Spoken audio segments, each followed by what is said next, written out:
Escuchemos el mensaje que dirige el licenciado Andrés Manuel López Obrador, presidente constitucional de los Estados Unidos mexicanos.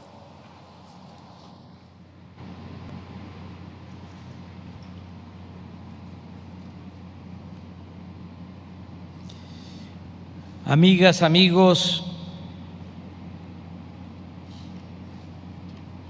agradezco mucho la presencia en este importante acto cultural e histórico de la representante del pueblo Mojoc,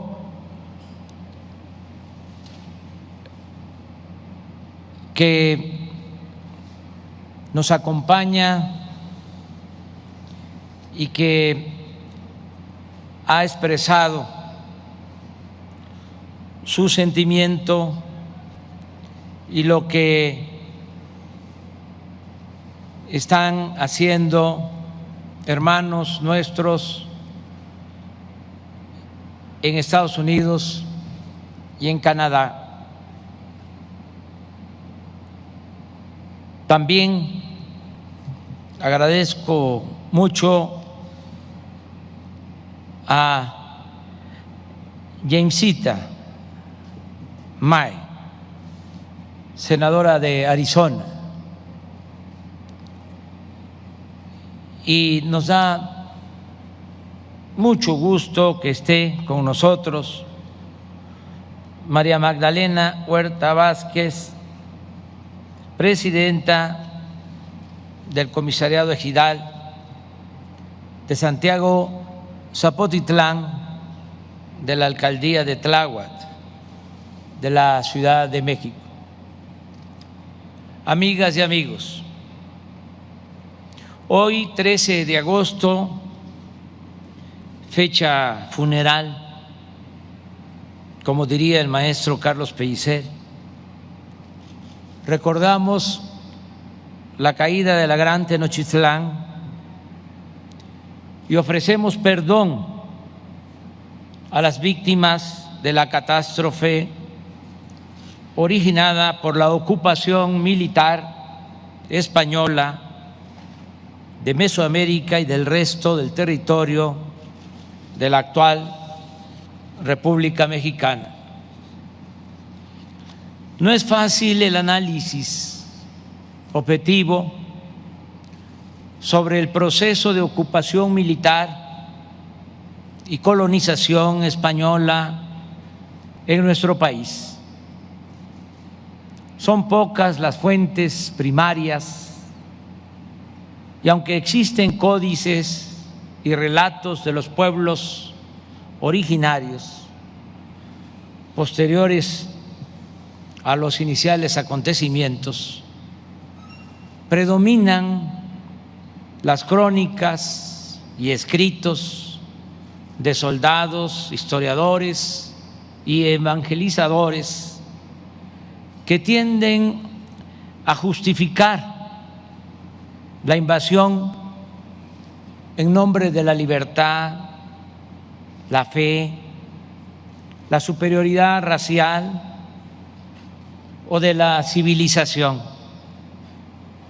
como ha sucedido siempre en hechos históricos de esta naturaleza en cualquier lugar del mundo.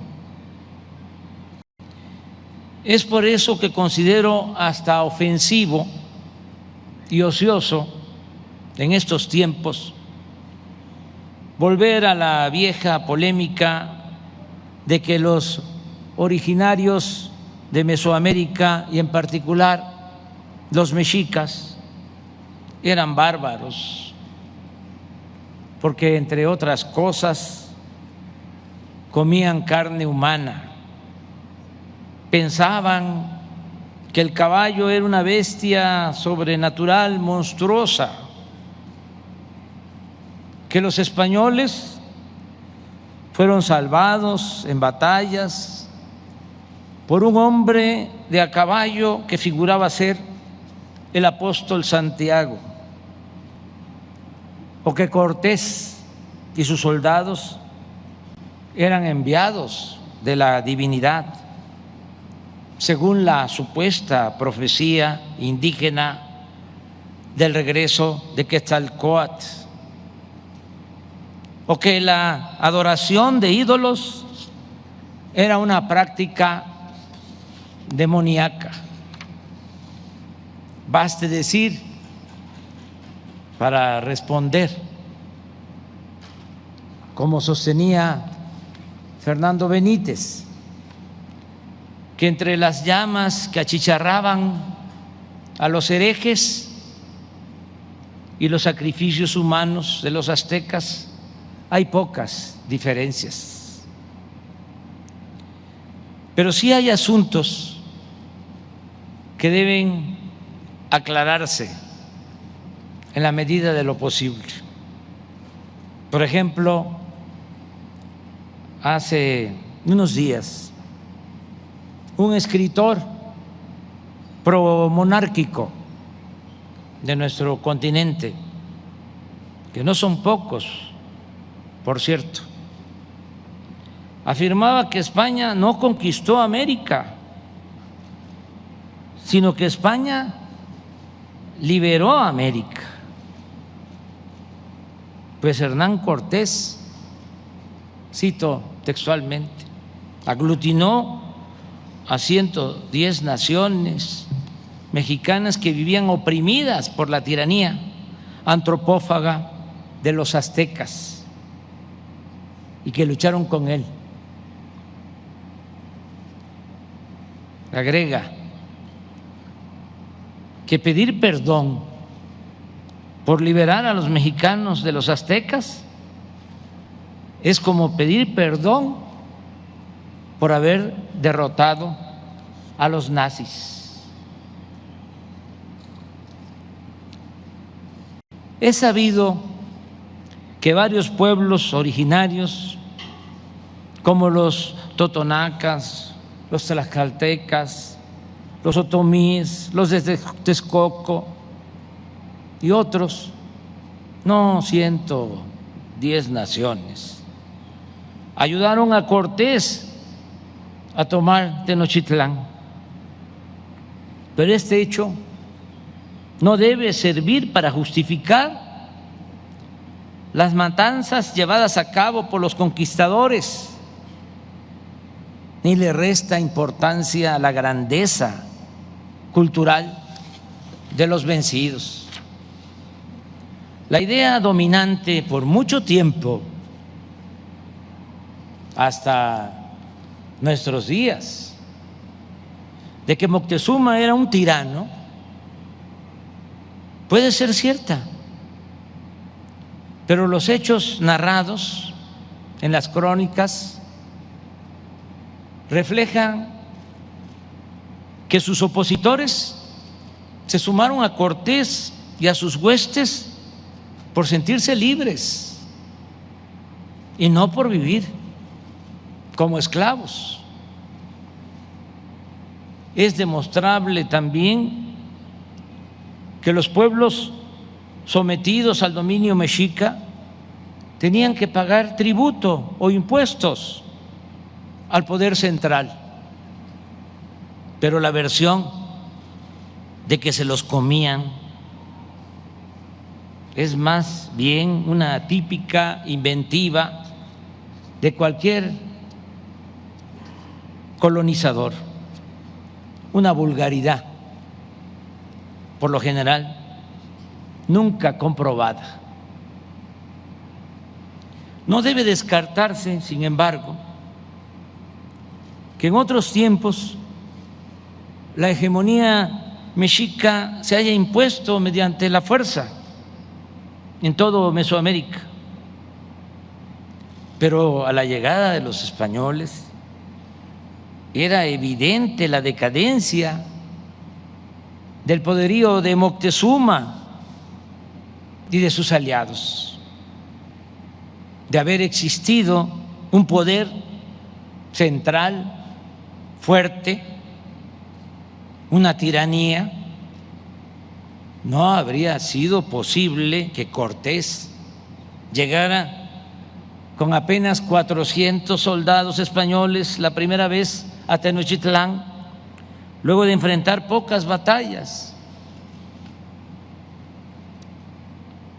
2 o 3, desde la península de Yucatán hasta el Valle de México.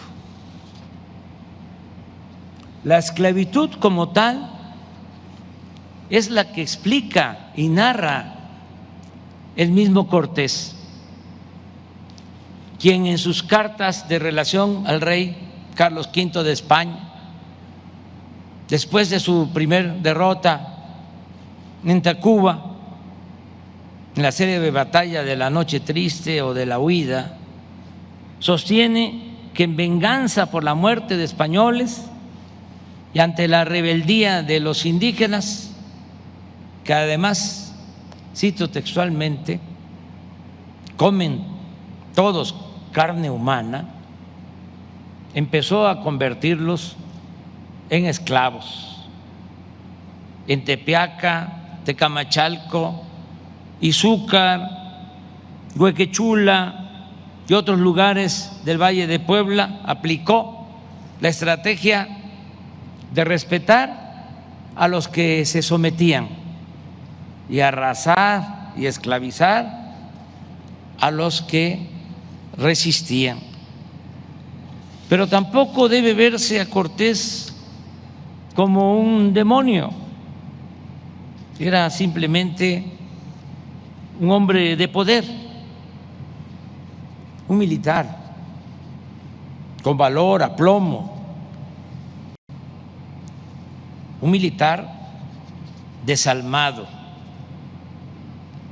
un político audaz y ambicioso, de fortuna, que hábilmente aprovechó las divisiones y las debilidades de los mexicas para imponerse con discursos, argucias, terror y violencia, hasta conseguir apoderarse del anhelado tesoro en oro y plata de Tenochtitlán.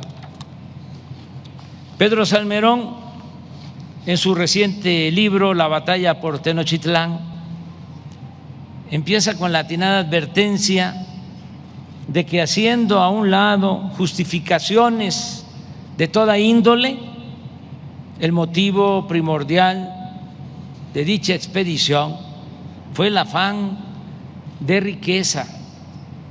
En un poema escrito en un día como hoy, pero en 1964, lamentando la destrucción de Tenochtitlán, el maestro Carlos Pellicer decía: me da tristeza, no por mexicano, sino solo por hombre. Bueno, sí, la ambición, destruir, matar para obtener y poseer.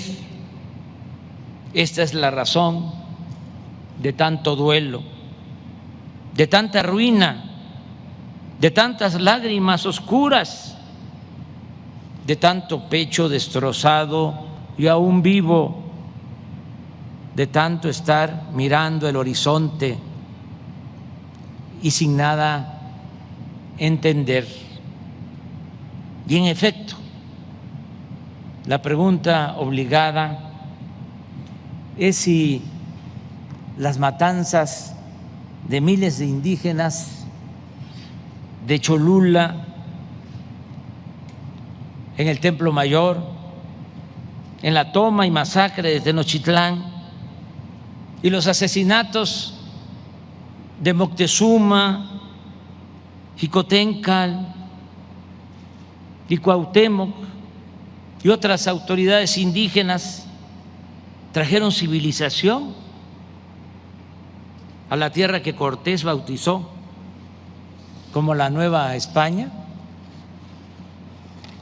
¿Valieron la pena tantas muertes,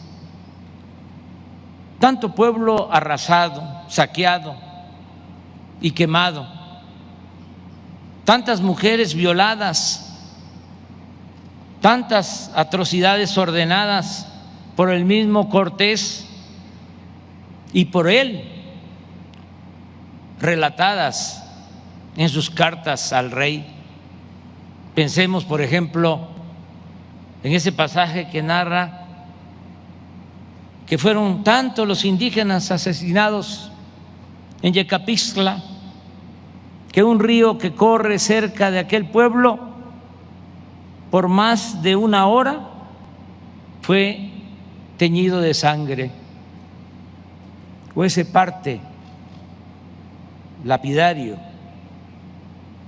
del día 12 de agosto, en la víspera de la caída de la toma de Tenochtitlán, según el cual, cito textualmente, aquel día se mataron y prendieron más de 40,000 ánimas. ¿Verdad que no hay justificación alguna ante tan terrible desgracia? La respuesta es un no categórico. Puede matizarse, alegando que se construyeron durante la colonia palacios y bellos templos, que se creó la universidad y había imprenta antes que en Estados Unidos, y que se registró un auge económico, sobre todo en la minería. Pero todo ello, ni más, no es suficiente, y menos si se tiene en consideración que no fue en beneficio de todos. Durante los 3 siglos de dominación colonial, los indígenas solo tuvieron 2 opciones: sobrevivir en la pobreza, en zonas de refugio, en la sierra, los pantanos o en la selva, porque fueron despojados de sus mejores tierras, o ser enganchados para trabajar en las minas o en las haciendas como esclavos. En el caso de la ciudad, Fernando Benítez sostiene que a los habitantes de la antigua Tenochtitlán se les condenó a vivir en las afueras, en las orillas, en la marginación. A la miseria de los vencidos se oponía la riqueza de los vencedores, que habitaban en los palacios cerca a esta plaza mayor, o en las huertas y jardines de San Cosme, más allá de la Alameda. Pero tampoco la acumulación de capital para los propietarios de la Nueva España y para la corona fue abundante o significativa. En todo el periodo colonial no hubo avances tecnológicos y siempre se padeció de la llamada falta de brazos. Un dato: el oro que se llevaron de México los europeos, los españoles, en 300 años de dominación, 182 toneladas, es equivalente en la actualidad a solo 2 años de lo obtenido por las empresas mineras nacionales y extranjeras,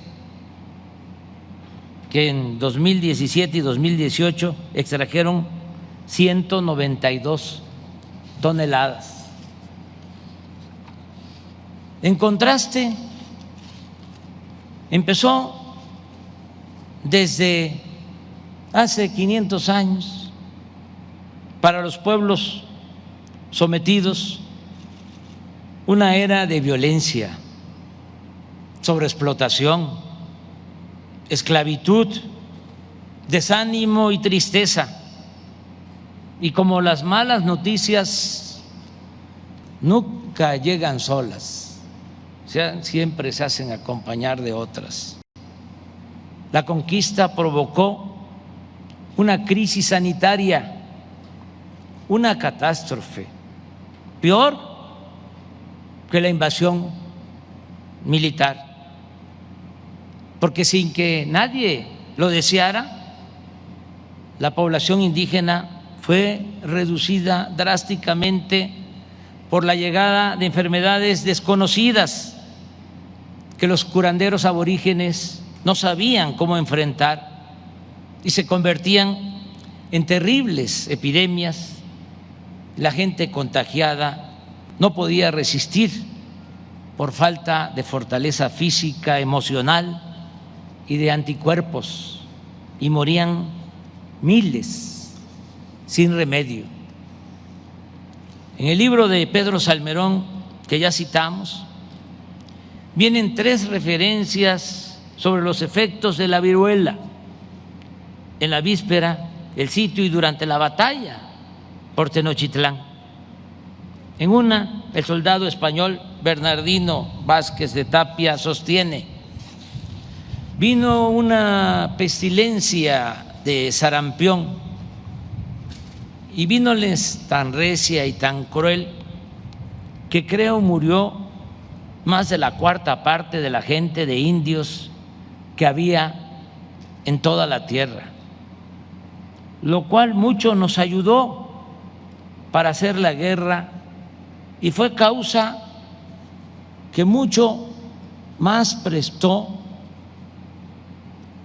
para que se acabase, porque, como he dicho, en esta pestilencia murió gran cantidad de hombres y gente de guerra y muchos señores y capitanes y valientes hombres con los cuales habíamos de pelear y tenerlos por enemigos, y milagrosamente nuestro Señor los mató y nos los quitó delante. El soldado confundió sarampión con viruela, que fue la epidemia que causó en ese entonces muchas muertes, entre otras la de Cuitláhuac, quien había tomado el mando luego del asesinato de Moctezuma y fue después sustituido por Cuauhtémoc. En las otras 2 referencias a la viruela, el soldado español Francisco Aguilar señala que en el cerco a Tenochtitlán había hambre y también viruela, todo lo cual, dice, fue causa de que los mexicas aflojasen en la guerra y no peleasen tanto. Y el mismo cronista da gracias a Dios porque, estando los cristianos harto fatigados de la guerra, a los mexicas les envió viruela y entre los indios vino una gran pestilencia. Estas terribles epidemias de viruela, sarampión, paludismo, cólera, tosferina, mal de bubas, peste y otras enfermedades diezmaron a la población. En Tabasco, en las crónicas del siglo XVI, se sostiene que a la llegada de los españoles la población nativa alcanzaba los 135,000 habitantes, pero al poco tiempo las cosas cambiaron. La tierra se plagó de enfermedades y la población disminuyó con rapidez. Para 1575 Tabasco apenas tenía 8,500 habitantes. En solo medio siglo la población se había reducido en un 93%. Enrique Semo afirma que el cataclismo más atroz que sufrieron los amerindios en la conquista fue sin lugar a duda la combinación de guerras, destrucción de su tejido social y las enfermedades epidémicas para las cuales no tenían inmunidad. El mismo Semo, autor del libro La conquista, catástrofe de los pueblos originarios, luego de analizar varias fuentes, llega a la conclusión de que en 1518 había en Mesoamérica y en Aridomérica 11 millones de habitantes, y 87 años después, en 1605, la población apenas llegaba a 1.075.000 personas. Este desastre, cataclismo, catástrofe, como se le quiera llamar, permite sostener que la conquista fue un rotundo fracaso. ¿De qué civilización se puede hablar si se pierde la vida de millones de seres humanos y la nación, el imperio o la monarquía dominante no logra en 3 siglos de colonización ni siquiera recuperar la población que existía antes de la ocupación militar? Recordemos, en 1518 se contaba con 11 millones de habitantes y en 1821 la población del México que había logrado su independencia era de 6 millones de habitantes. Traigo a escena de nuevo a Tabasco, que llegó a tener, como ya hemos dicho, antes de la llegada de los españoles, 135,000 habitantes, pero su población disminuyó y en 3 siglos de dominación colonial nunca pasó de 40,000 habitantes. Es hasta después de la independencia, a partir de 1830, cuando la población empieza a crecer, porque comienza a llegar y se empiezan a aplicar con cierta regularidad la quinina para combatir el paludismo y la vacuna contra la viruela, que se descubre hasta 1800, 300 años. Ahora que estamos padeciendo del COVID, tenemos que reconocer que en un año se contó con una vacuna.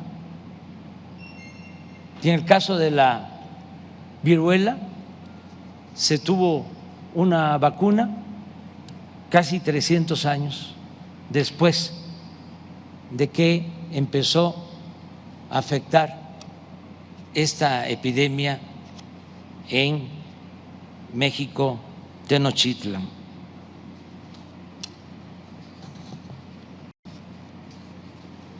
En el caso de Tabasco, decía, a partir de 1830 la población empieza a crecer porque ya se contaba con la vacuna.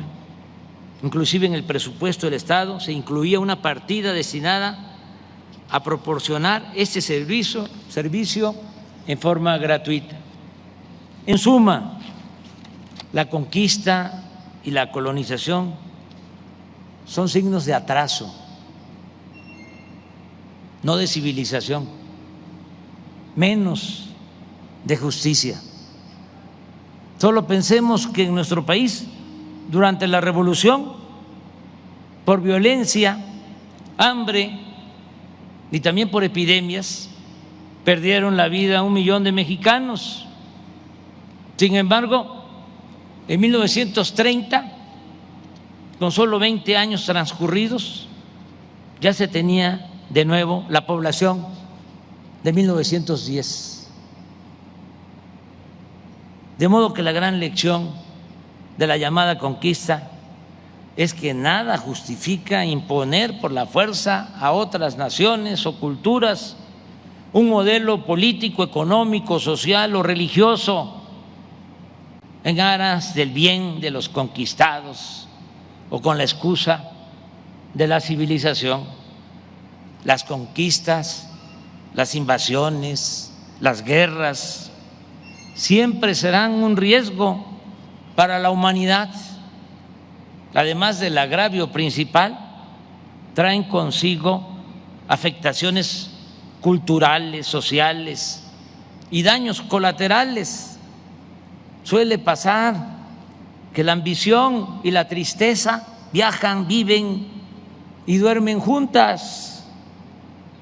Políticos, monarcas y hombres de Estado no deben omitir estas lecciones que surgen de amargas realidades y se convierten en enseñanzas mayores. Ojalá todos hagamos el compromiso de la no repetición, de no repetir los mismos errores y horrores.